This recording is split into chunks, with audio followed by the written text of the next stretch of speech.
আজকে তো শপিং করতে বেরিয়েছিলাম আর এই কিছু জিনিস কিনে এনেছি। এ দেখো, এই একটা ফর্মাল শার্ট এনেছি সঞ্জয়ের জন্য, অফিস রেগুলার পরে যাওয়ার জন্য ফর্মাল শার্ট। আর এই একটা, তার সাথে একটা ফর্মাল প্যান্ট, এগুলো চিনো ট্রাউজার বলে। ডিপ ব্লু কালারের প্যান্ট আর বেবি পিঙ্ক কালারের হচ্ছে শার্টটা। আমার একটা কিচেন ডাস্টার, এগুলো আমার যেগুলো আছে সেগুলো একটু পুরানো হয়ে গেছে, তাই জন্য আবার নতুন কিনেছি। এইগুলো না বেশ ভালো, অনেকটাই বেশ বড় বড়। এতে 3টে আছে, 60 টাকা নিয়েছে। আর নিয়েছি এই একটা প্লেট, এই যে এইগুলোতে করে ওই পকোড়া বা কোনো স্ন্যাক্স টাইপের জিনিস সেটা করে খেতে খুব ভালো হবে।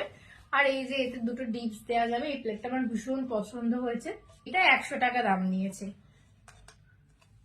আর আরেকটা নিয়েছি, সেটা হচ্ছে এই যে এইটা, এই ডোরম্যাট একটা নিয়েছি। এটা ওই বাথরুমের কাজে ইউজ করব বলে, খুব ভালো জল সোক করে এটা দিয়ে। এগুলো নিয়েছি বাথরুম ইউজ করার জন্য, যেটা আছে সেটাও অনেকদিন হয়ে গেছে, তাই জন্য এটা আরেকটা নতুন নিয়ে এসেছি।